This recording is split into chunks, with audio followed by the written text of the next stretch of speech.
धार्मिक सुधार आंदोलन में दो व्यक्ति थे, याद है, एक जैन धर्म वाले, एक बौद्ध धर्म वाले। तो बौद्ध धर्म तो मैंने समाप्त कर दिया। अब उसको थोड़ा प्रैक्टिस में क्वेश्चन लेंगे, टेस्ट तो ज़्यादा और क्लियर होगा। एक टेस्ट भी होगा आज या कल तक। जैन धर्म बौद्ध धर्म से क्या था, ये पुराना था। बौद्ध धर्म से पुराना, क्यों पुराना है वो देखते हैं। जैन धर्म, पहले जैन का मतलब क्या होता है। जैन जो है संस्कृत वर्ड से लिया गया है। संस्कृत का कौन सा वर्ड से लिया गया है, जीन से आया है ना। और जीन मतलब वो जिन नहीं है जो हम लोग समझते हैं। इलेक्शन में ज़्यादा जिन लालू जी के समय जिन बहुत निकल रहा था।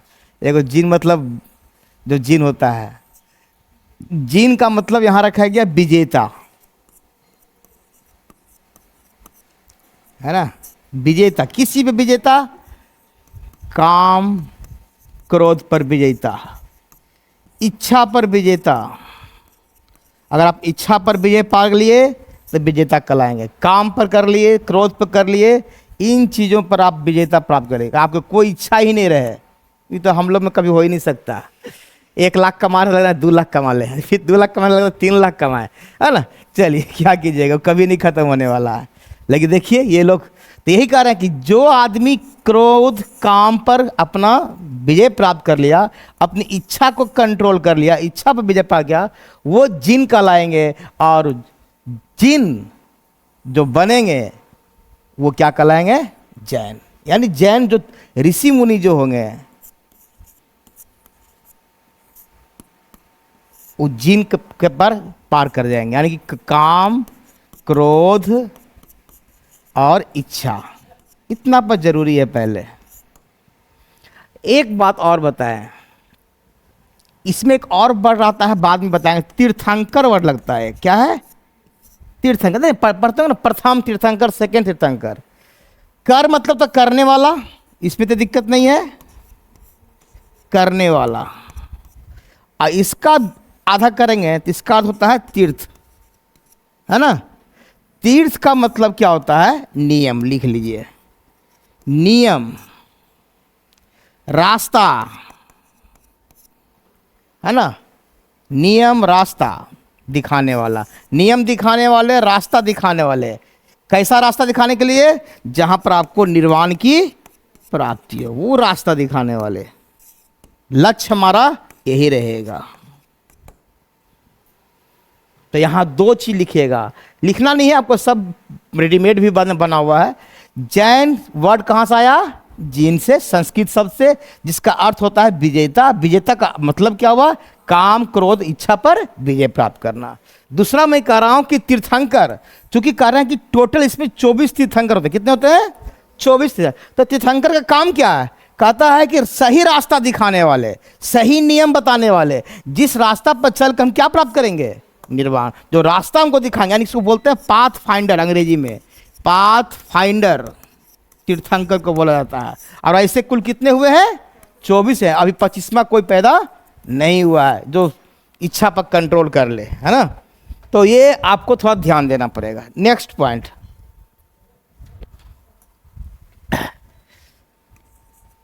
ये तो इसकी बात हो गई कि हमने क्या क्या पढ़ा, जीन किसे कहते हैं और तीर्थंकर किसे कहते हैं। एक एक पॉइंट को समझाने के लिए आगे आगे बढ़ रहे हैं। एक होता है निग्रंथ, है ना। निग्रंथ का मतलब होता है जो इंद्रियों पर, इच्छाओं पर है, एक ही चीज, खाली घुमा घुमा कर बात कर रहे हैं। इच्छाओं पर, काम पर क्या प्राप्त किया हो, विजय। यानी जितने तीर्थंकर होंगे सब क्या कहलाएंगे, निग्रंथ कहलाएंगे, है ना। जितने तीर्थंकर होंगे सब क्या कहलाएंगे, निग्रंथ कहेंगे। जिन तो चलो उसी शब्द से आया, तो निग्रंथ कहना ज़्यादा उचित है। ये जैन धर्म के लिए वर्ड है, ये स्पेशली जैन धर्म में ऐसा वर्ड का यूटिलाइज किया। अब रहा बात कि जैन धर्म के प्रवर्तक कौन। अगर जो अभी वर्तमान स्वरूप में जो जैन धर्म है, जो जैन धर्म वर्तमान स्वरूप में है, अगर उसका संस्थापक की बात कहा जाए, ये बड़ा क्वेश्चन कंफ्यूजन होता है हमेशा, तब हम देंगे महावीर जी को ही नाम। किसका नाम देंगे? महावीर जी को। लेकिन परंपरा से चले आ रहे हैं कि प्रवर्तक शुरुआत किसने की, तब प्रथम तीर्थंकर का नाम देंगे। किसका नाम देंगे? प्रथम तीर्थंकर।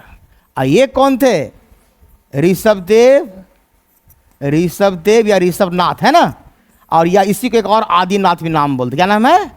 आदिनाथ। दोनों कोई नाथ भी चलिए, देव भी लिखे, कोई अंतर नहीं पड़ा। ऋषभदेव तो ये प्रथम तीर्थंकर बने, है ना, जो अपने को इंद्रियां इच्छा पर काम पर अपना विजय प्राप्त किया, और इनको प्रथम तीर्थंकर। तो कंफ्यूजन हो जाता है कभी कभी कि जैन धर्म का संस्थापक कौन? ऋषभदेव भी है, और अगर कहीं चॉइस नहीं दिया बाई चांस, तो आंसर कौन हो जाएगा? महावीर। तो हम लोग जो अभी जो नए स्वरूप में जो जैन धर्म है, जो वर्तमान जैन धर्म की बात कर रहे हैं, वो उसका दिन किनका है? महावीर का। तो कहीं कहीं किताब में देखिएगा संस्थापक महावीर का भी नाम देगा, और इसका भी। ये परंपरा चला रहा किसका? ऋषभदेव का। ऋषभदेव का मैंने बताया था, इनका एक पुत्र था भरत। याद आया? अगर मेरा पहला क्लास किए होंगे 6 क्लास वाला, कब कहाँ और कैसे, मैंने उसमें बताया था कि भारत का नाम कैसे पड़ा। उसमें एक नाम दिया था ऋषभदेव बल्लभ भी, देखिएगा जाकर अपने नोट्स पे लटिएगा, है ना। और इसी नाम पर, इसके पुत्र का नाम पर ही क्या नाम था? भारत पड़ा था। भारत, इंडिया का नाम भारत। अन्य भारत ये भी है, और एक भरत कबीला भी था, याद आ रहा है ना। और एक भरत तो फिर शकुंतला वाला भी भरत है ना। तो कहने का मतलब कई कारण से भरत। यहां भी याद रखिए कि इनका पुत्र का नाम क्या है? भरत। ये ऋषभदेव तो चले काम किए, अपना उपदेश दिए, चले गए। एक धर्म का तो जन्म हो ही चुका था। इस धर्म में टोटल, यानी कि पहला तो आपका हो गया, फर्स्ट तीर्थंकर कौन हो गए? ऋषभदेव हैं। तो टोटल 24 माना गया है, लेकिन आपको केवल 22वां, 23वां और 24वां यही याद रखना है, सेकेंड भी नहीं। 22वें नंबर पर है अरिष्टनेमी, लिख लीजिए, अरिष्टनेमी। इनका एक और नाम है नेमिनाथ, नेमिनाथ। एक और बता दें, एगो 21 नंबर पर भी होते हैं, बड़ा नाम खतरनाक है, वो है नामीनाथ। थोड़ा सा दोनों में कंफ्यूजन ना करें। 21 वाला क्या बोल रहे हैं? नामीनाथ। अब 22वें वाला पर नेमिनाथ या तो अरिष्टनेमी। और 23वें वाले जो हैं पार्श्वनाथ।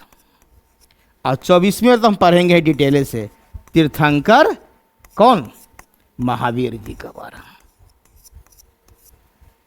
तो नाम याद रखिए, पहला जरूर याद रखिए, 21वां याद करें चाहे मत करें कोई बात नहीं है। 22वां इंपॉर्टेंट है, 23वां इंपॉर्टेंट है, और 24 तो पूरा इंपॉर्टेंट ही इंपॉर्टेंट है।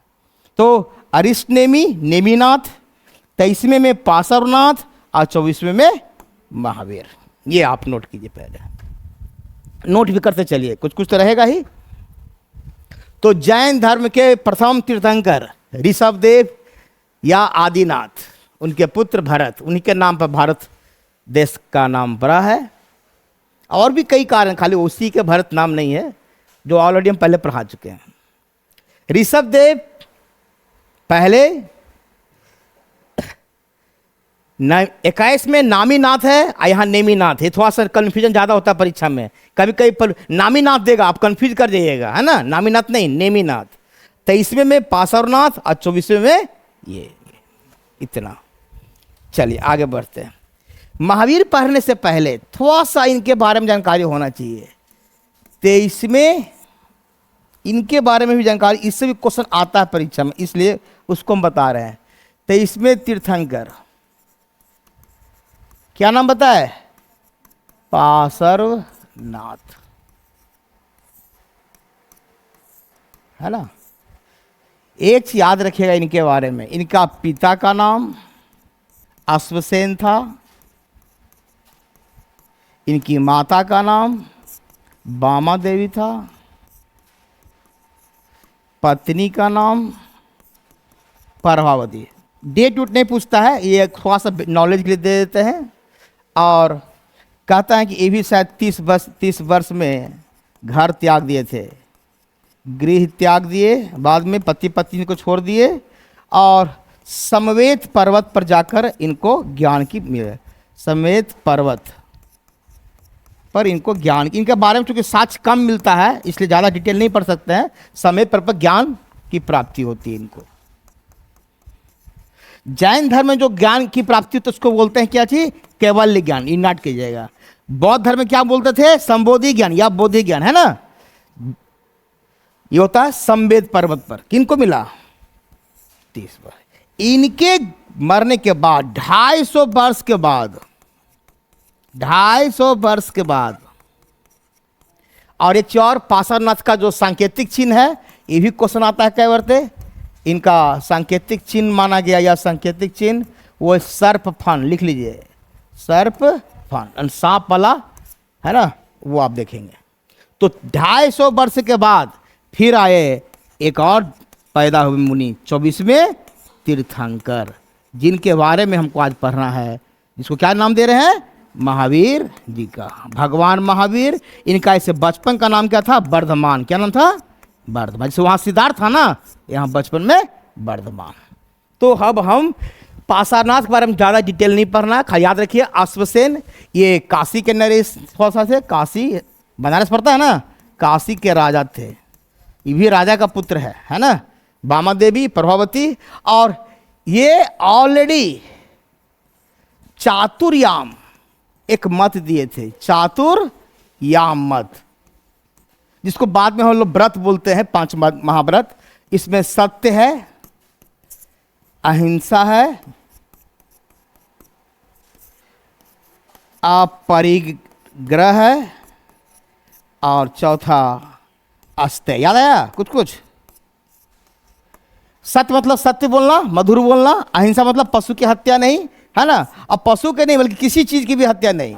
और अपरिग्रह हो गया, कोई चीज जमा नहीं करना, धन संग्रह नहीं करना, धन ही नहीं, आप कोई भी चीज धन के अलावा भी कर सकते हैं। और चोरी नहीं करना। क्या होता है? चोरी नहीं करना, यानी दूसरे के वस्तु नहीं लेना, है ना। ये आएगा, बार बार आएगा। तो ये 1 2 3 4 इसको बोलते हैं चातुर्याम। तो पूछेगा चातुर्याम मत किसने दिया? पासारनाथ ने। कौन कौन दिया? सत्य, अहिंसा, अपरिग्रह और अब इसी में 5वां नंबर जो जोड़ेंगे, कौन चीज? ब्रह्मचर्य। ये जोड़ते हैं कौन? महावीर। तो इसको बोलते हैं पंच महाव्रत, है। लास्ट में पंच बन जाएगा, ये चातुर्याम से पंच बन जाता है। तो 1 2 3 यानी महावीर किसके शिष्य होंगे? पासारनाथ के ही। यानी महावीर के जो माता पिता होंगे ऑलरेडी पासारनाथ के अनुयायी रहते हैं, और उसी से उनका ज्ञान मिलता है, और पासारनाथ के बताए हुए कदमों पर जो नियम बनाए हैं उसके आधार पर फॉलो करते हैं। अब बाद उनको लगता है कि अगर निर्वाण प्राप्त करना तो खाली ये 4 गो से नहीं काम चलेगा, एगो क्या करना पड़ेगा? ब्रह्मचर्य, यानी गृहस्थ जीवन को छोड़कर क्या करना पड़ेगा? ब्रह्मचर्य जीवन जीना पड़ेगा। और महावीर इसीलिए फेमस हुए, है ना, और उनकी तुलना में अलग हो गए। चलिए अब फिर जितना बात बोले आपका सबसे पहले एक बार लेते चलते हैं साथ साथ में। संस्थापक कौन? मैंने पहले ही बोल दिया, ऋषभदेव संस्थापक। कहीं कहीं महावीर भी आप मान सकते हैं ना, अगर नए तरीके से चलेंगे तो। प्रथम तीर्थंकर, वही चीज है, सेम है।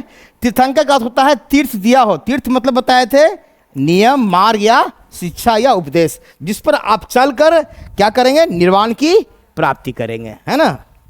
जिस रास्ते पर चलकर सर्वोच्च लक्ष्य की प्राप्ति कर सकता है, या इस मार्ग को दिखाने वाले को क्या कहा जाता है ना, रास्ता दिखाया, पाथ फाइंडर आपको, है ना, रास्ता दिखाया।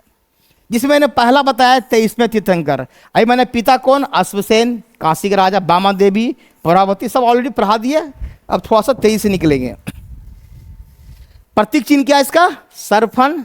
30 वर्ष की आयु में सन्यासी हो गए थे, और कहाँ मिला इनको ज्ञान की प्राप्ति? समेत पर्वत। और इन्होंने दिया चातुर्याम शिक्षा का मत। सत्य, सत्य मतलब सत्य तो बोलना ही बोलना है, सत्य तो बोलना ही है। प्लस कहता है मधुर वचन बोलिए। क्या है? मधुर वचन, कटु वचन की बात नहीं कर रहा है। अहिंसा, अनहिंसा नहीं करना, हिंसा नहीं करना, है ना। ये केवल पशु के साथ नहीं, आदमी के साथ नहीं, सब कीड़े मकोड़े सभी में, क्योंकि जैन धर्म में अहिंसा पर बहुत जोर दिया गया है। अस्तेय बताए ना भी, चोरी न करना। चोरी नहीं करने का मतलब हुआ दूसरे की वस्तु को बिना आज्ञा का, देखिए कैसा इसका दिया गया, बिना आज्ञा का नहीं लेना, समझे? ऐसा नहीं कि रखा रहा आपका कलम दूसरा का उठा लिया तो चोरी नहीं हुआ। हाँ, आपकी आज्ञा से अगर लेंगे तो अलग चीज हो जाएगा कि आपका हमको कलम की आवश्यकता है, तो आस्ते मतलब वह चोरी न करे। शॉर्टकट में वही चीज है। आप परिग्रह सुखों का संग्रह नहीं कर रहे। देखिए, सुख ज्यादा नहीं लेना चाहिए, इच्छाओं का संग्रह नहीं करना चाहिए, और अतिरिक्त धन का भी संग्रह। तीन चीज आप परिग्रह में खाली धन ही नहीं आता है, सुख भी आता है, इच्छा भी आता है, अतिरिक्त धन भी आता है, और कामनाओं, है ना, कामनाओं का संग्रह नहीं करना चाहिए। तो ये क्या कहलाएगा? अपरिग्रह, अस्तय, और ऊपर में था सत्य और अहिंसा। तो ये चार को बोल रहे हैं लोग चातुर्याम, चातुर्याम मत। पांचवा जब जुटेगा तो हो जाएगा पंच महाव्रत, जो मैंने बताया ब्रह्मचर्य। अब यही मेन खेम, मेन 1 घंटा इसी पे चलेगा। अभी तक छोटा छोटा खाली खत्म कर लिए। 24वें तीर्थंकर आखिर 25वें क्यों नहीं पैदा हुए अभी तक? बताइए कोई लोग। उस तरह का महान आदमी कोई बना ही नहीं, है ना? बात सही है। जितने लोग त्याग कर दिए उतना तो कोई त्याग ही नहीं कर पाएगा, है ना? अब कहेगा मोदी जी भी त्याग कर दिए, अपनी पत्नी को छोड़ दिए, है ना, वो भी देश के लिए त्याग कर दिए। अच्छी बात है, तो उनको 25वां तीर्थंकर में रख लेना। चलिए, अच्छी बात है। जो कि विवादित हो जाएगा फिर तो। 24वां तीर्थंकर महावीर स्वामी को माना गया। बचपन का नाम वर्धमान, ये तो सबको मालूम है। जन्म 540 BC। ये बड़ा कंफ्यूजन है। कुंडग्राम, आप अगर जाएंगे, बरगांव एक जगह है नालंदा जिला में, पता है सबको, वहां पर एक कुंडलपुर बनाया गया है कि नहीं? है तो कुंडलपुर, कुंड लगता दोनों एक मिलता जुलता है, नाम मिलता नहीं कि है ही मिलता। बल्कि वहां भी कहता कि महावीर का जन्म यही हुआ है नालंदा में, ये करा कि नहीं कुंडग्राम हो जो वैशाली में पड़ता है, गंगा पार, है ना। तो इतिहास किसको माने? ये चूंकि बाद में आया, एक शाखा है, एक उनका वर्ग है जो ये कहता है कि महात्मा महावीर जी का जो जन्म कहाँ हुआ था? कुंडलपुर, नालंदा वाला। ये नालंदा वाला है। वहाँ मेला भी लगता है, बहुत बड़ी मूर्ति भी वहाँ, कभी जाइए घूम के देखिए, बगल में ही, जाए दूर भी नहीं है ना। गर्मी नहीं रहता तो हम ही लेके घुमा देते आपको राजगीर सब लोग, है ना। चलिए, कुंडग्राम आइए कहाँ है? एक और जगह है जहाँ विवादित है, एक आपका जमुई में पड़ता है ना। जगह का नाम को याद नहीं आ रहा है, जमुई में भी है। वहाँ भी आपका कहता है कि इनका जन्म हुआ है ना। जमुई में इनको ज्ञान की प्राप्ति भी जमुई में ही होती है ना। आज जन्म भी माना गया कि वहीं होता है। तो जो भी माने इतिहास, लेकिन हम लोग परीक्षक किसको मानेंगे? ये वैशाली वाला को माने, क्योंकि किताब हमारा एक एक्सेप्ट करता है, साक्ष्य हमारा इन्हीं से ज़्यादा मिलता है। ये अभी वर्तमान में कुछ लोग बोल रहे हैं तो ठीक है, उनकी बात रखा जाए, लेकिन नॉलेज होना चाहिए कि वहाँ भी क्या चीज़ के लिए फेमस है। तो महावीर क्यों? अभी तो महावीर स्वामी सब, इनका मूल नाम कौन होगा? वर्धमान। अभी जैसे महावीर तो बाद में बनेंगे, है ना। इनकी माता का नाम त्रिशला और पिता का नाम सिद्धार्थ, जो ज्ञात्रिक क्षत्रिय के प्रधान थे, है ना। ये इनका बायोडाटा थोड़ा ले रहे हैं पहले। पत्नी वहाँ जसोधरा थी, यहाँ जसोदा मैया, थोड़ा ध्यान रखिएगा। यहाँ बड़ा भाई है ना, कौन? नंदीवर्धन। वहाँ उसके साथ में दोस्ती था सारथी से, है ना। यहाँ इनकी पुत्री, वहाँ उसकी पुत्रा होता था ना, पुत्रा, यानी पुत्र रत्न किया, यानी प्रियदर्शन या अर्नोजिया। कोई कहते हैं कि दोनों दो पुत्री है, आप दोनों एक रखिए नाम। इनका विवाह हुआ जमाली से, तो दामाद कौन बन गए? जमाली, है ना। अब बाद में कहता है 468 BC में पावपुरी में इनका निर्वाण प्राप्त हुआ, है ना। निर्वाण यानी मृत्यु, यहाँ पर मृत्यु। और आगे छोड़ देते हैं, थोड़ा सा हम यहाँ पाते हैं, क्योंकि कुछ कुछ बौद्ध धर्म में कोई पूछे निर्वाण कब हुआ था, निर्वाण कहाँ, बौद्ध धर्म पूछे निर्वाण कहाँ हुआ था, तो बोध गया आंसर होगा।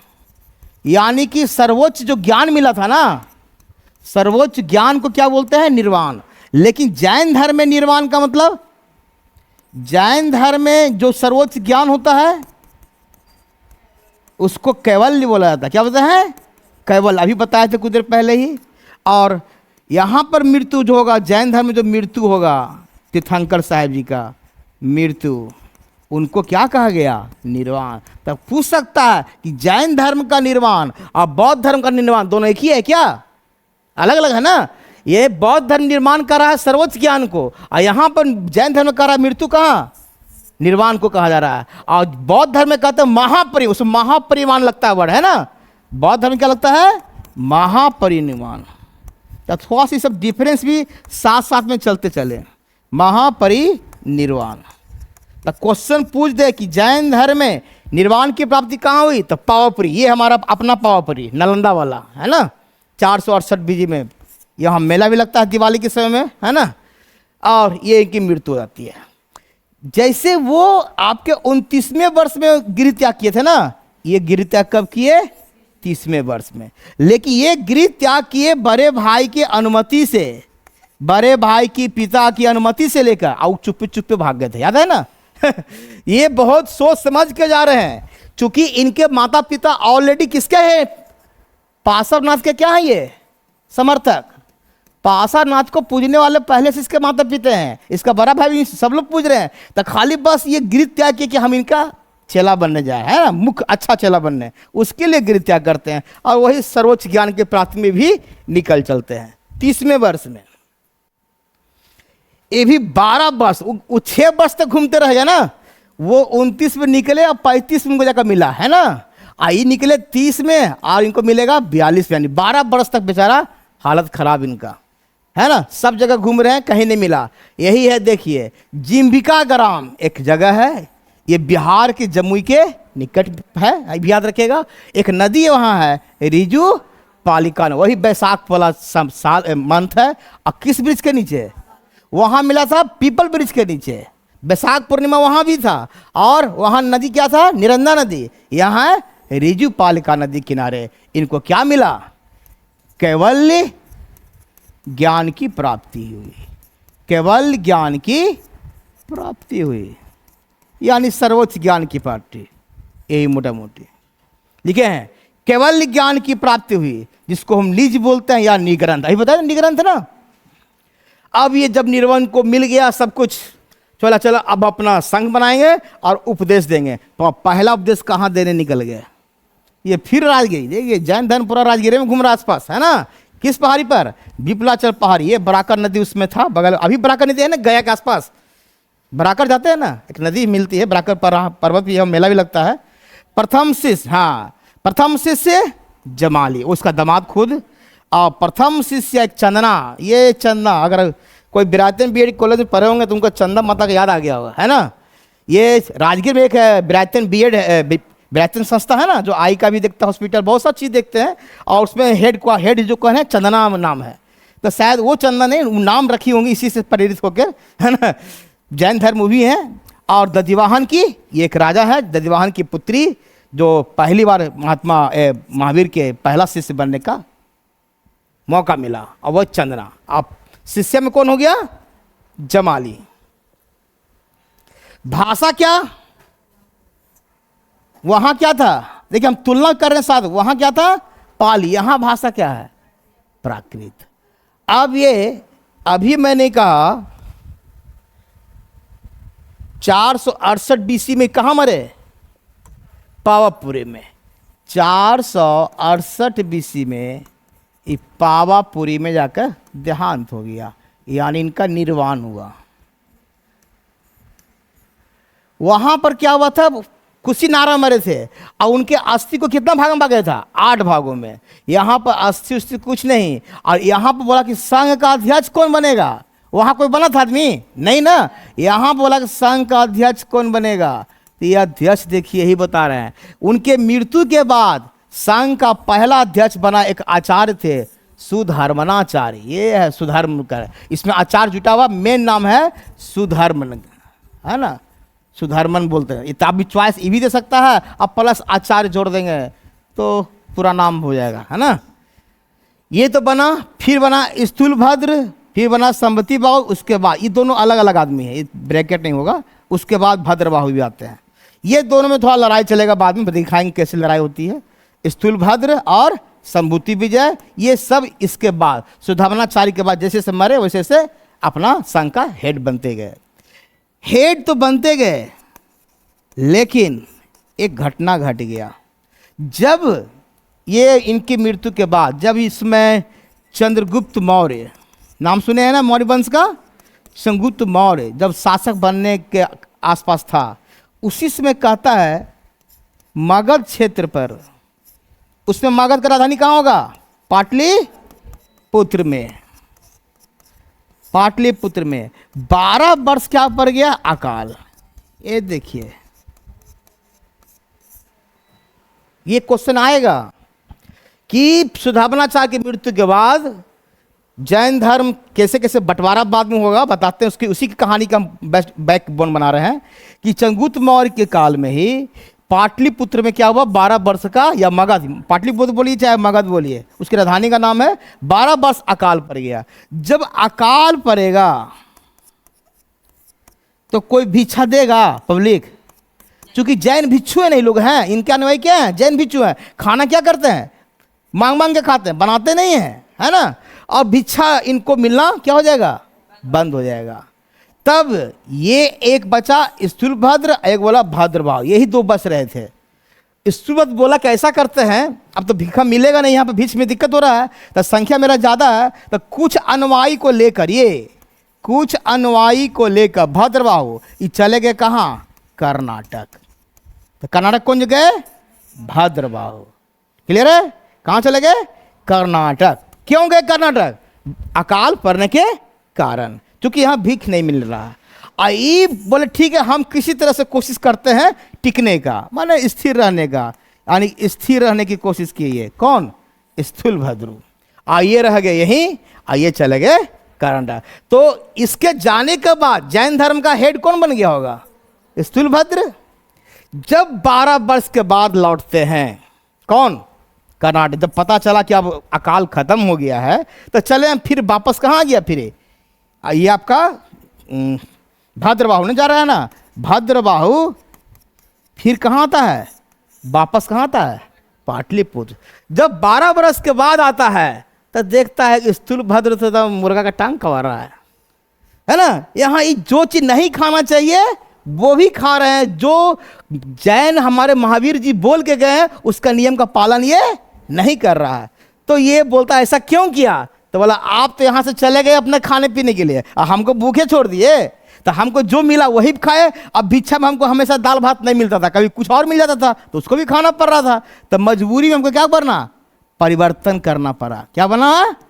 आने यही परिवर्तनवादी बन जाएंगे, आई रह जाएगा फिर अब परिवर्तन। ये महावीर जी का कट्टर समर्थक तो ये भी हैं, लेकिन क्या क्या उपदेश, उनके नियम, उनको जो नियम बताए थे उसमें ढील चाहते थे। ढील मतलब समझ रहे हैं ना? परिवर्तन, कि हम पूरा उतना कठोर हम पालन नहीं कर पाएंगे जितना आप कर पा रहे हैं। अब इन्हीं दोनों मुद्दे पर दोनों में लड़ाई हो गया। किसके बीच में? स्थूलभद्र और भद्रबाहु। तो बोला कैसा करते? और उसमें राजा कौन था?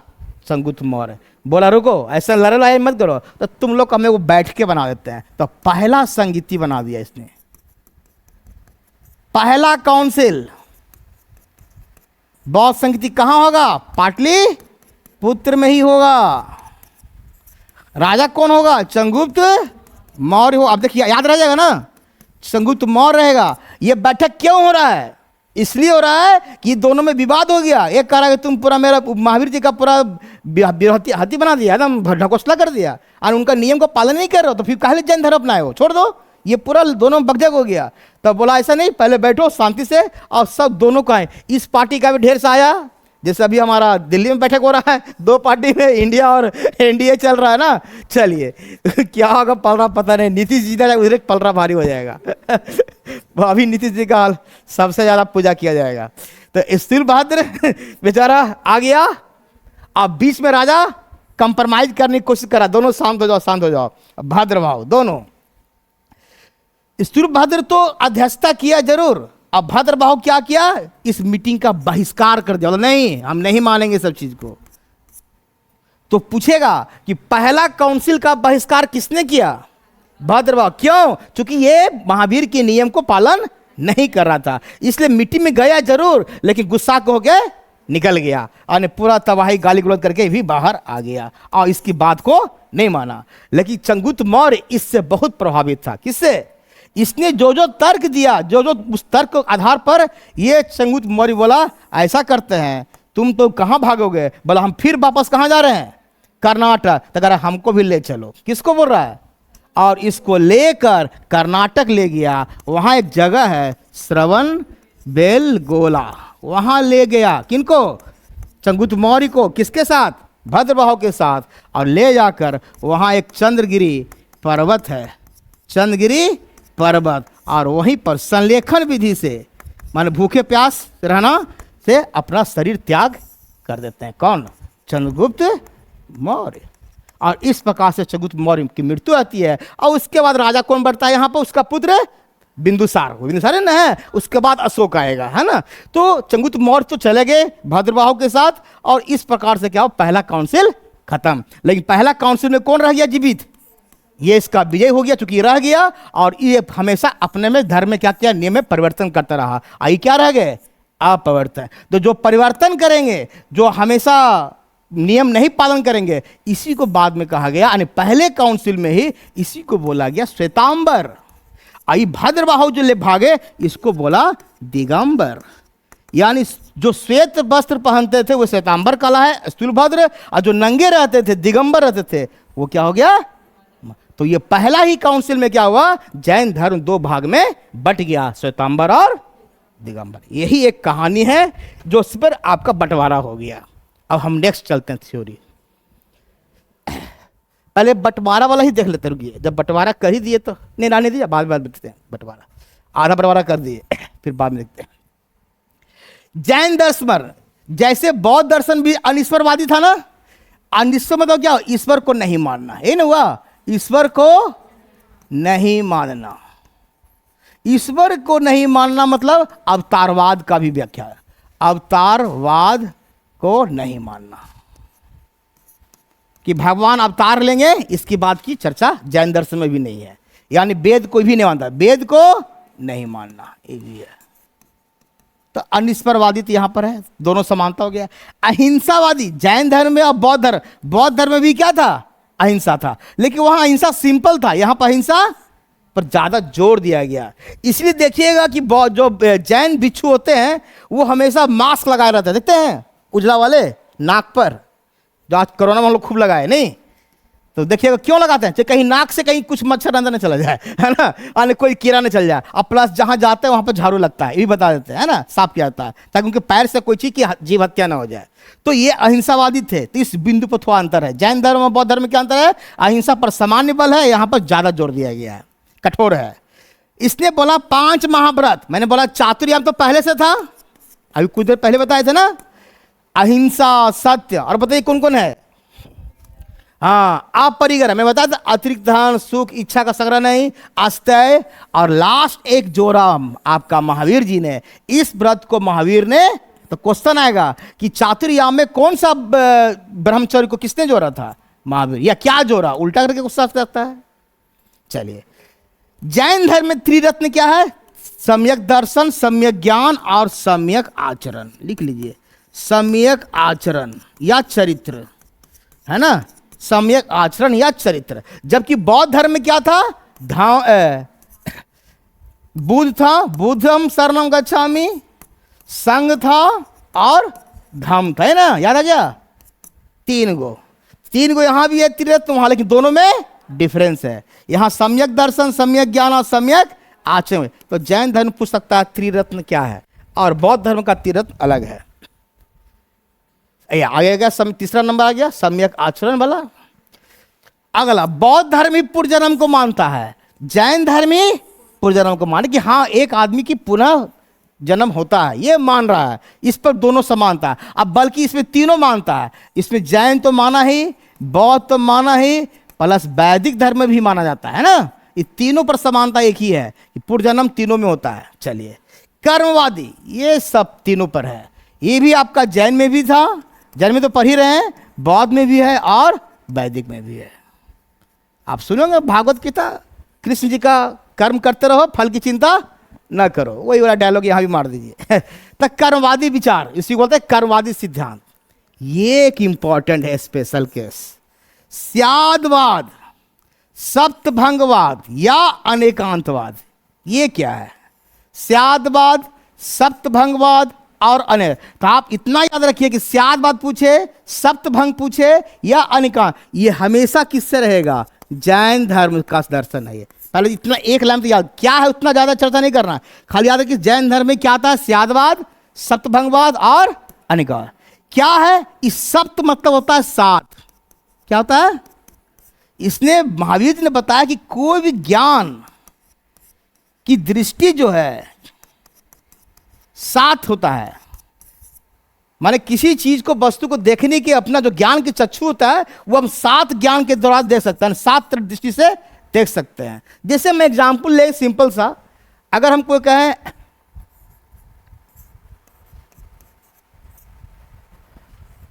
राम सीता की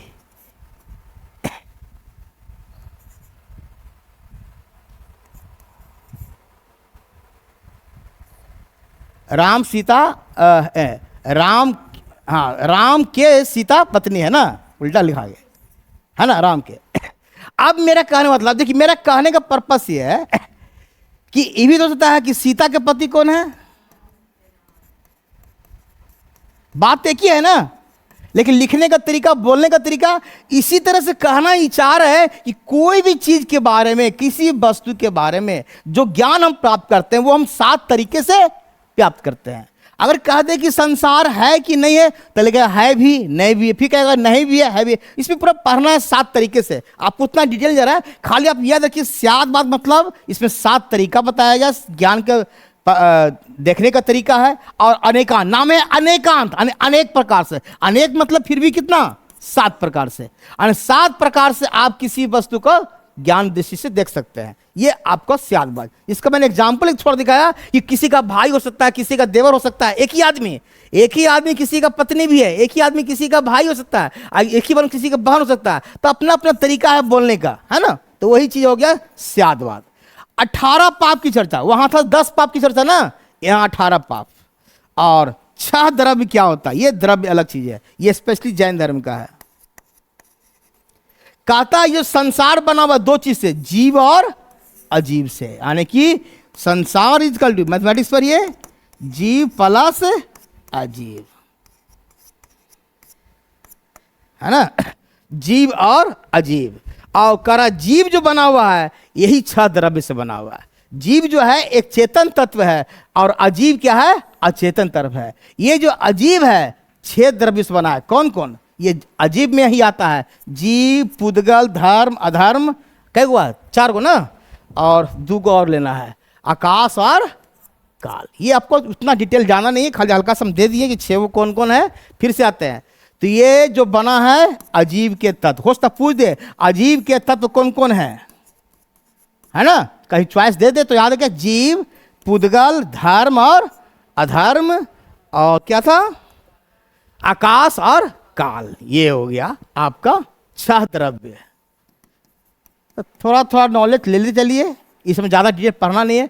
फिर कहता 5 ज्ञान होता है, महावीर बोले 5 ज्ञान हम प्राप्त करते हैं। कैसे कैसे करते हैं? एक मति ज्ञान होता है, इसको कहते हैं इंद्रियों द्वारा प्राप्त ज्ञान, है ना। एक श्रुति ज्ञान होता है जो सुनकर ज्ञान प्राप्त किया जाता है। अवधि ज्ञान, देखिए अवधि ज्ञान क्या होता है? दिव्य ज्ञान, है ना, एकदम आप मन में सोचते हैं जो दिव्य ज्ञान। मना पर्याय ज्ञान, जो दूसरे व्यक्ति को मस्ती को जान लेने वाला, ये है माइंड रीडिंग। अभी आए थे ना कुछ देर पहले बागेश्वर धाम, आपके मन को पहले जान लेते हैं ना, शायद यही वाला से ये ज्ञान प्राप्त कर रहे हैं। और एक होता है केवल्य ज्ञान, जो अब जैन धर्म में मिल रहा है सबको, पूर्ण ज्ञान, अर्थात यह ज्ञान निग्रंथों को ही प्राप्त होता है। बताए थे ना अभी ना, निग्रंथ जो बनते हैं जो दम इच्छा पर, कामना पर विजय प्राप्त करते हैं, तो केवल्य ज्ञान। तो ज्ञान कितने प्रकार के हैं? 5। मति, श्रुति, मति याद रहेगा म से, श्रुति सुनना, अवधि थोड़ा नया लग रहा है, अवधि थोड़ा लग रहा है समय से, अवधि दिव्य है। मन याद रहेगा, मन वाला बात। अब केवल याद रहेगा, क्योंकि केवल तो पढ़ ही रहे हैं, है ना। अब कह रहा है कि ये जो ज्ञान प्राप्त हुआ, ये ज्ञान कहां से आता है? 3 तरीके से। प्रत्यक्ष रूप से डायरेक्ट देख सकते हैं, अनुमान लगाकर, और तीर्थंकरों के वचन से, उपदेश से।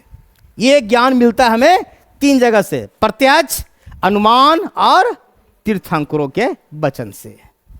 ये था दर्शन, खत्म। जैन दर्शन में फिर से सबसे पहला चीज अनिश्वरवादी था। एक इसमें और छूट गया है, तो उसमें नहीं लिखा है, इसमें चाहे तो एक और नोट कीजिए, आत्मावादी। जैन धर्म में आत्मा को स्वीकार किया गया है, जैन धर्म में आत्मा को स्वीकार किया गया, लिख लीजिए कहीं पर, ये छूट गया है, स्वीकार किया गया है। जबकि बौद्ध धर्म में क्या होता था, आत्मा को माना ही नहीं, आत्मा की जगह पर क्या विचार किया था, चेतना। याद आ रहा है, कल पढ़ाया था ना, परसों जो भी है, आत्मा की जगह पर चेतना। लेकिन नहीं, जैन धर्म वाला कि आत्मा होती है ना, आत्मा को मान रहा है। तो इस बिंदु पर दोनों अलग है। जैन धर्म बुद्ध धर्म में अंतर ही पूछेंगे तो आत्मा पर दोनों अलग हो जाता है, सॉरी, है ना, आत्मा पर थोड़ा सा अंतर हो जाता है। अनात्मा, इसमें आत्मावादी होगा, वहां पर अनात्मावादी था।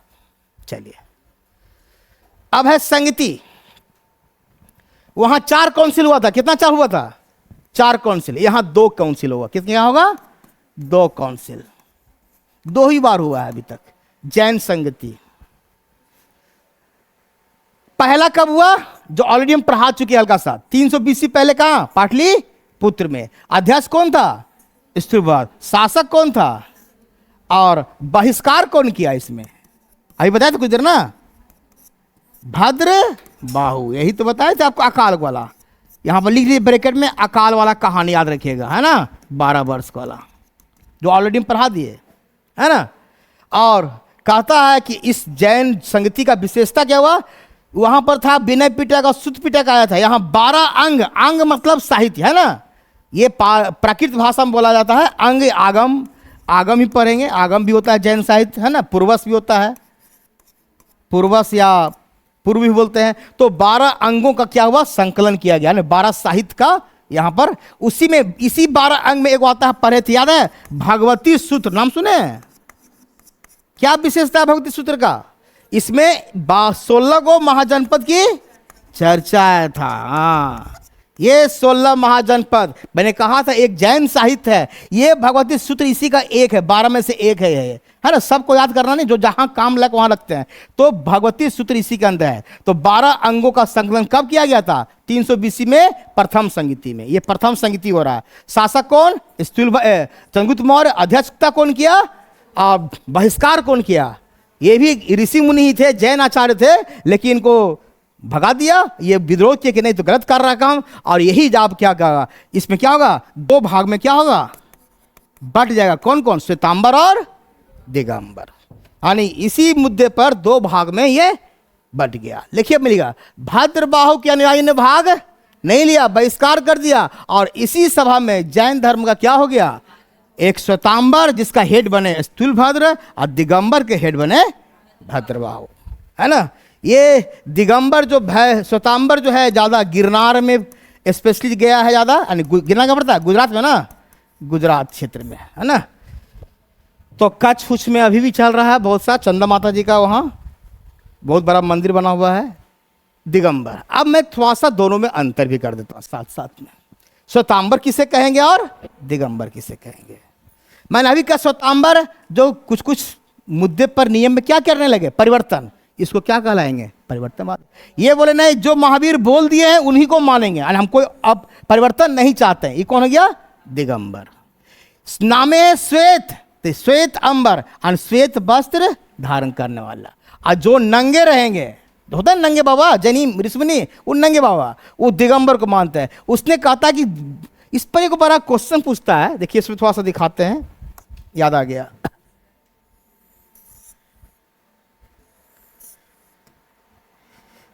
जैन धर्म में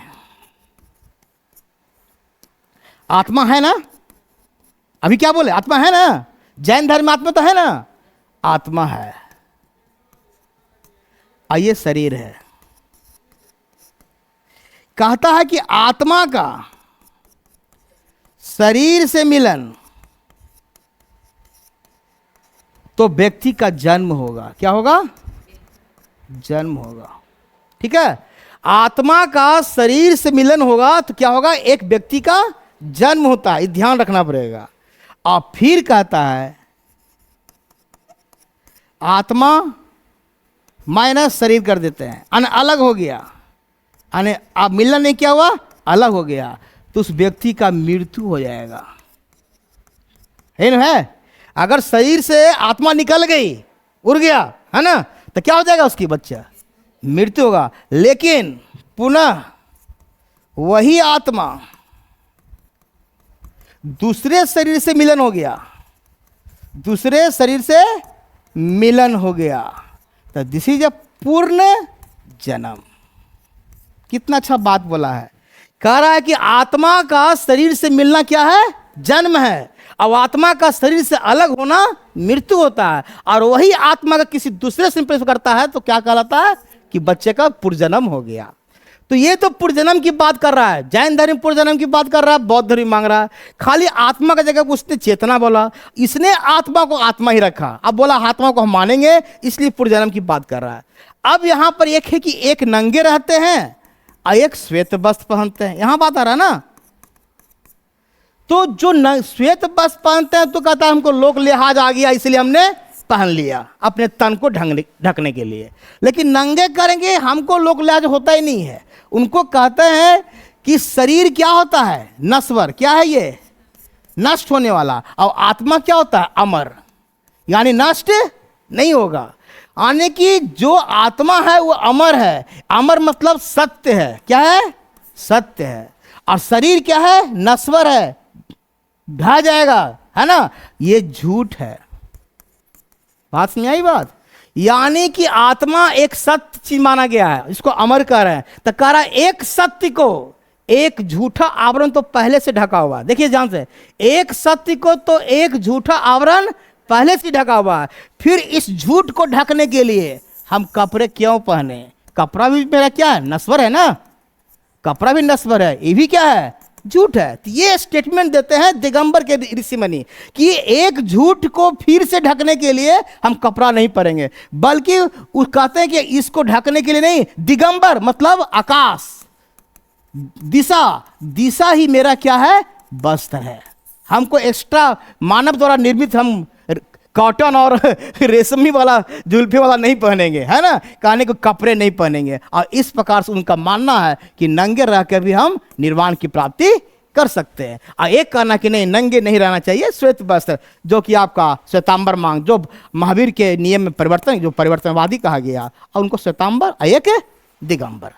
तो इस प्रकार से कि आत्मा को ढकने के लिए शरीर जरूर है, इसका मतलब ये नहीं कि शरीर को ढकने के लिए भी कपड़े की आवश्यकता हो। तो ये एक अलग अच्छी बात बनाया इसने। देखिए, श्वेत धारण करना, ये देख लिखा में, दिशा को क्या माना गया? वस्त्र। पूरा दिशा या आकाश, यहां पर आकाश भी कर सकते हैं। दिगंबर। श्वेतांबर के जो अनुयायी हैं या ऋषि मुनि हैं, वो कहते हैं महावीर जी शादी किए थे, पुत्री भी इनका था, है ना। और एक पक्ष जो बाद में बनता है, जो कहता है कि महावीर अविवाहित थे, क्या थे, इसलिए इनको सत्य की ज्ञान प्राप्त हुआ। श्वेतांबर वाला कहते हैं कि नहीं, नारी का मोक्ष पर भी सरात्मा, यानी कि नारी को भी संघ में प्रवेश मिलेगा। और ये कहता कि नहीं, नारी को मोक्ष पर झा होगा, ये अच्छा गलती लिख दिए हैं, झा, ठीक है ना। पर सरात्मक पक्ष, ये पक्ष से क्या होगा? निगरात्मक, यानी कि नहीं। भोजन आवश्यक है, ये भोजन खाना भर पेट खाइए। ये कहता नहीं, ज्ञान प्राप्ति हो गया तो उसका भोजन खाना धीरे धीरे बंद कर दीजिए, कोई आवश्यक नहीं है ना। भूखे रहिए, मारिए देगा जान।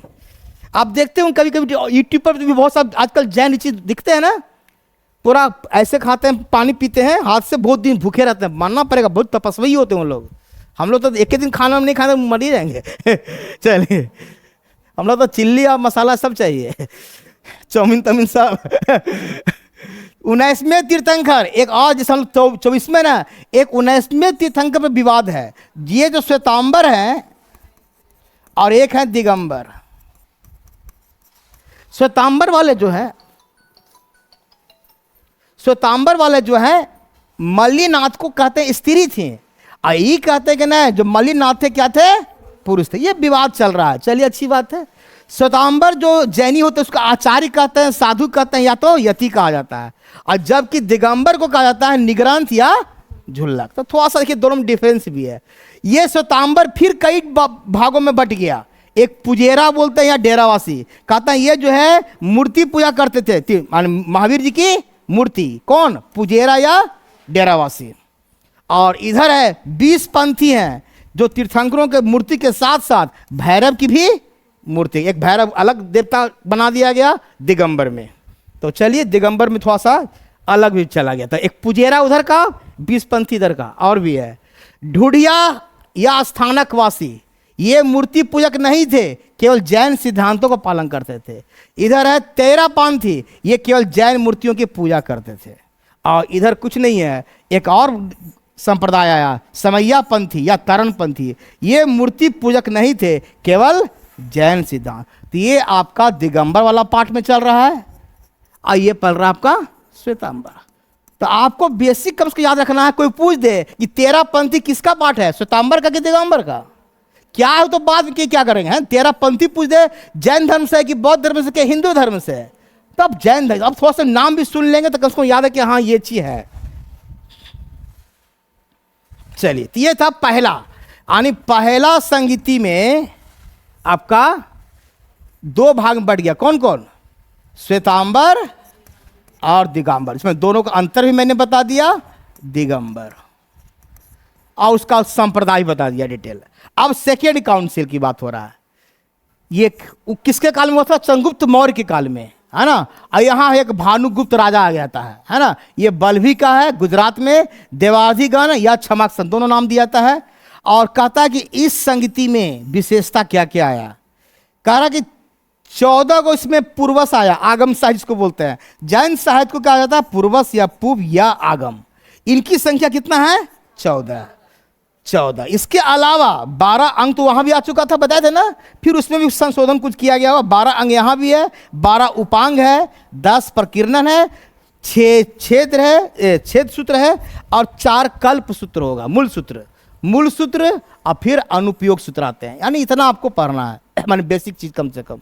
तो आप कुछ याद रखिए, याद रखिए पूर्वस किसे कहते हैं, आगम किसे कहते हैं, जैन साहित्य से। इसकी संख्या कितना है, 14, कम से कम संख्या 14 जरूर याद रखिए। और इसके अलावा जो पुस्तक है, पुस्तक पर ज्यादा क्वेश्चन बाद में आएगा, जैसे हाँ पुस्तक लिखा गया था किसमें, अर्धमागधी में, मागधी में, प्राकृत में। लेकिन पूछेगा जरा ध्यान से अच्छे, महावीर की का प्रवचन क्या चीज में था, तो प्राकृत लिखेंगे, लिख लीजिए प्राकृत में। अगर प्राकृत चॉइस नहीं देगा तब हम क्या देंगे, मागधी लिखेंगे, ठीक है। मागधी चाहे अगर चॉइस नहीं दिया तब, कभी परीक्षा में टेस्ट करता है आपको कि आपको पता है कि प्राकृत के अलावा भी मागधी में किताब लिखा गया है ना, तो ये थोड़ा सा ध्यान देने के लिए। तो ये था सेकेंड काउंसिल। अब आइए जैन धर्म और बौद्ध धर्म के दोनों तुलनात्मक अध्ययन, कि जैन धर्म और बौद्ध धर्म में समानता क्या क्या है, बताइए। दोनों में जो सेम रहेगा, पहला ही है दोनों ईश्वर को नहीं मानता है, दोनों ईश्वर को नहीं मानता है, इसी तो है, ईश्वर को नहीं मानते, इन है।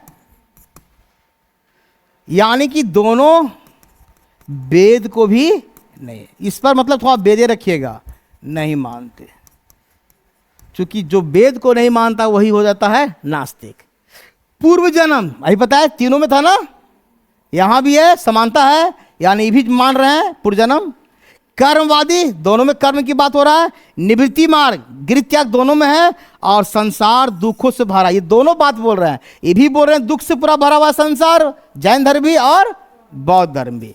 तो ये समानता। और कोई समानता बताइए, अहिंसा भी होगा, निर्वाण प्राप्ति का लक्ष्य है, ये भी है, दोनों साथ में कि हम निर्वाण प्राप्त करें।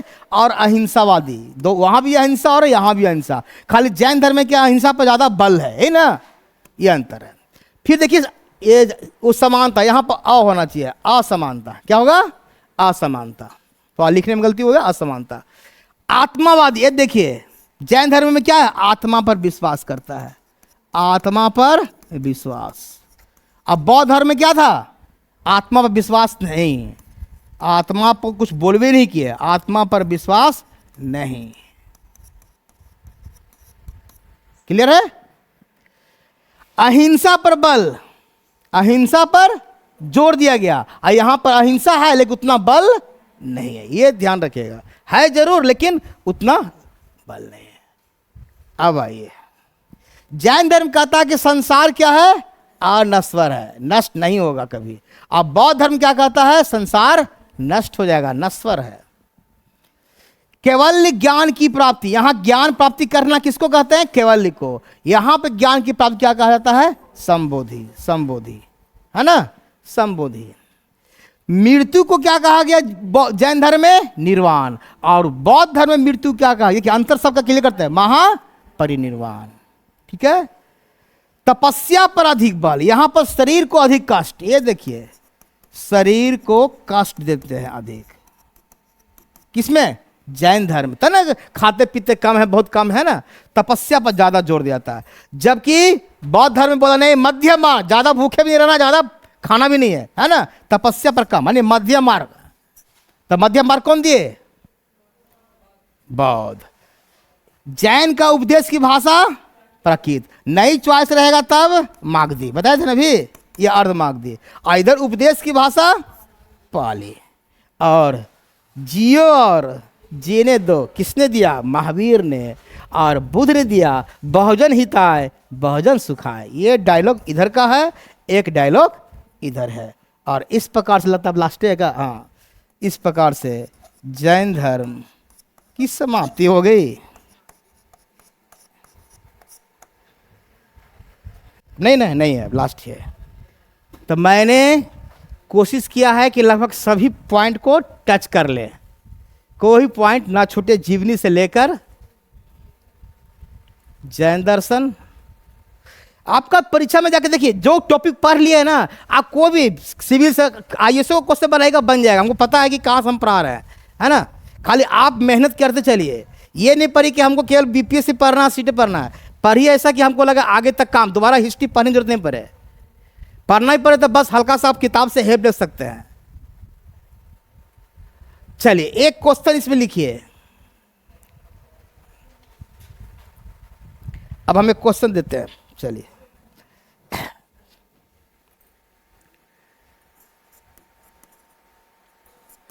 अभी तो ताजा है,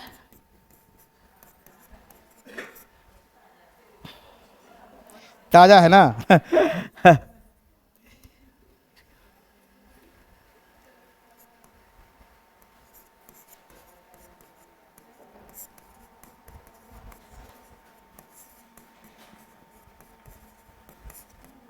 महावीर का कैवल्य ज्ञान किस वृक्ष के नीचे मिला था? साल वृक्ष। अब महात्मा बुद्ध का ज्ञान किससे नीचे मिला था? ये हो गया साल वृक्ष, ये हो गया पीपल वृक्ष। फिर आते हैं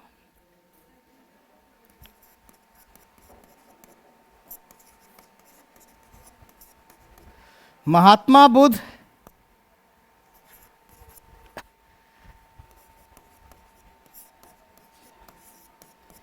किस वृक्ष के नीचे हुआ था? जन्म किस वृक्ष के नीचे हुआ था? ये भी साल वृक्ष है ना, साल वृक्ष। जगह का नाम बताइए, मैंने याद किया था कि जंगल था, क्या नाम है? लुम्बिनी वन।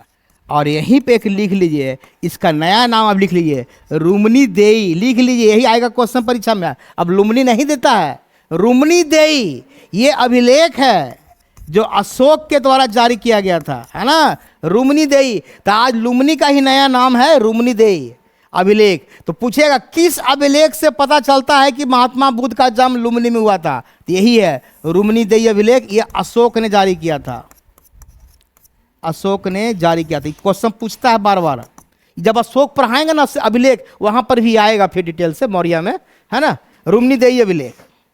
तो लुम्बिनी वन तो कंफर्म हो गया, और रुमनी देई अभिलेख। फिर आते हैं निर्वाण बुद्ध को कहाँ मिला और महावीर जी को कहाँ मिला? बताइए, दोनों की जगह का नाम बताइए। निर्वाण की प्राप्ति बुद्ध को कहाँ हुआ था और महावीर को कहाँ हुआ था? बुद्ध को हुआ बोध गया, गुड, उरुवेला सही है। और इनको महावीर जी को पावापुरी, यही याद करना है। ये मृत्यु को बोल रहे हैं, ये ज्ञान की प्राप्ति को बोल रहे हैं। तो ये थोड़ा ध्यान, बड़ा कन्फ्यूजन होता है निर्वाण, है ना दोनों में, ये बहुत इंपॉर्टेंट चीज है। फिर आते हैं बुद्ध की मृत्यु के बाद संघ का हेड कौन बना? संघ का हेड कौन बना? बोलिए। कोई नहीं बना? नहीं बना, इसका मतलब क्या हुआ? शास्त्रा बताए थे ना, नियम जो उपदेश था वही बनेंगे, कोई व्यक्ति नाम नहीं। लेकिन जैन धर्म में कौन बना? सुधर्मनाचार्य। अभी पढ़ाए थे ना, सुधर्मनाचार्य। अभी शुरू नया नया है। सुधर्मनाचार्य जैन धर्म का संघ का अध्यक्ष बनते हैं। एक और पिपरहवा, पीपर का पेड़ नहीं, पिपरहवा। पिपरहवा कहाँ है बताइए? ये पड़ता है यूपी में, और शायद ये कपिल वस्तु का नया नाम, लिख लीजिए कपिल वस्तु। तो कभी कभी पूछ सकता है कि पिपरहवा जो है यूपी में है, कपिल वस्तु। मैंने बोला था कपिल वस्तु थोड़ा विवादित है, कुछ लोग इसको नेपाल में रखते हैं, कुछ लोग यूपी में रखते हैं, बस उस दिन भी बताए थे। तो पिपरहवा यूपी में है। पिपरहवा से कलश लेख मिला, एक कलश अभिलेख मिला है, और इस अभिलेख से पता चलता है कि मगध में 12 वर्ष की क्या हुई थी? अकाल पर। क्वेश्चन पूछेगा कि 12 वर्ष अकाल पर आता, किस अभिलेख से पता चलता है? पिपरहवा कलश अभिलेख। आता है क्वेश्चन डायरेक्ट। ये सब अभिलेख वाला पार्ट बाद में है, फिर भी हम इस थोड़ा सा बुद्ध से जोड़ के इसको देख रहे हैं, क्योंकि वो कपिल वस्तु से जुड़ा हुआ, इसलिए पिपरहवा। और ये शायद कहा जाता है कि ये भारत का पहला अभिलेख है। पिपरहवा जो है भारत का पहला अभिलेख है ना, जिसमें इस तरह की बात लिखी हुई है और अब उसमें चर्चा किया गया है। चलिए, और क्वेश्चन क्या बना सकते हैं?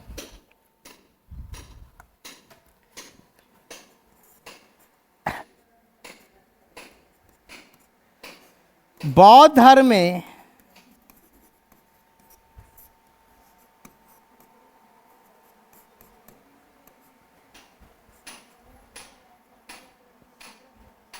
नहीं, बौद्ध धर्म नहीं, ऐसे लिखते हैं। स्यादवाद किससे संबंधित है बताइए? स्यादवाद किससे संबंधित? जैन धर्म से कि बौद्ध धर्म से? जैन धर्म से, है ना, जैन धर्म से। इसी का दूसरा नाम क्या है? सप्तभंगवाद। एक और नाम है अनेकांतवाद, है ना। चलिए, अगर इसी पूछे प्रतीत समुत्पाद सिद्धांत किससे संबंधित है? यही सब पूछेगा ज्यादा क्वेश्चन, जो खतरनाक है। प्रतीत समुत्पाद किससे संबंधित है? बौद्ध धर्म से। इसको और क्या कहा गया था? कार्य कारण, याद आ रहा है? कार्य कारण का सिद्धांत। कार्य कारण का सिद्धांत कि हरेक कोई भी जो कार्य करते हैं उसके पीछे कोई न कोई क्या होता है? कारण होता है ना। बिना कारण के कोई कार्य नहीं होता है। चेतना का विचार किसने दिया जल्दी बताइए? जैन धर्म के बौद्ध धर्म में? बौद्ध धर्म में है। क्या होता है चेतना का विचार? मेन क्वेश्चन को आपको हम काल लिखाते भी चल जा रहा है? चेतना मतलब होता है कि यही आत्मा के जगह पर क्या नाम दिया था? चेतना। यानी चेतना ही पुनर्जन्म के लिए क्या है? उत्तरदायी होता है ना। ये ध्यान रखिएगा। जातक कथा में क्या चीज, किसकी चर्चा है? बुद्ध के पूर्वजन्म की कहानी। किसका है? पूर्वजन्म की कहानी। तो यही सब क्वेश्चन आपका बनेगा, ज़्यादा टफ नहीं रहता। क्वेश्चन अगर सुनाया हुआ है तो गलती यही सब होगा। स्याद वाला में कन्फ्यूजन होगा, प्रतीत समुत्पाद वाला में कन्फ्यूजन होता है कि पता नहीं इसका कि उसमें, इसका चाहे उसमें उलट पलट हो जाता है। चलिए, अब इसके बाद जो आगे का है ये हो गया खत्म। जो मेरा नेक्स्ट टॉपिक चलेगा, मैंने मगध पर शासन करवाया महाजनपद के थ्रू। कितना था? 16। उसमें मैंने कहा कि मगध सबसे शक्तिशाली बना। पहले बना हरियक, फिर बना शिशु नाग, ये आगे का हम टेलर दिखा देते हैं। फिर बना नंद, फिर बना मौर्य। है ना, यही मौर्य अब आपको। और इसी के जब ये हर्यक, शिशुनाग, आनंद ये जब थे, इसी समय बौद्ध धर्म चल रहा था और जैन धर्म। एक और क्वेश्चन पूछ सकते हैं, कौन सा धर्म विदेश में ज़्यादा फैला, जैन धर्म कि बौद्ध धर्म? बौद्ध धर्म। क्वेश्चन आता है, ये विदेश में अधिक फैला, ये विदेश गया ही नहीं, इंडिया तक रह गया, विदेश नहीं गया, लिख दीजिए। एक आध जगह गया अलग बात है, बाद में गया होगा, उसमें तो नहीं गया, है ना। तो जैन धर्म इंटरनेशनल नहीं हो पाया, लेकिन बौद्ध धर्म इंटरनेशनल हो गया, है ना। तो ये थोड़ा सा क्वेश्चन अंतर कर सकते हैं आप आपका। और ये हर्यक वंश भी खत्म, शिशुनाग वंश भी खत्म, नंद वंश खत्म और मौर्य वंश। फिर क्वेश्चन पूछता है कि जीन की मूर्ति किसने राजगिरी से कलिंग ले गया था? बताइए। खारवेल, ये आता क्वेश्चन। ये खारवेल बाद का शासक है, कलिंग का शासक। और किस लेख से पता चलता है? हाथी गुम्फा लेख। ये क्वेश्चन आएगा बार बार, हम इतना बार बोल दिए हैं कि अगर हल्का से सपना में सोया रहेगा तो याद आ जाएगा क्वेश्चन, है ना।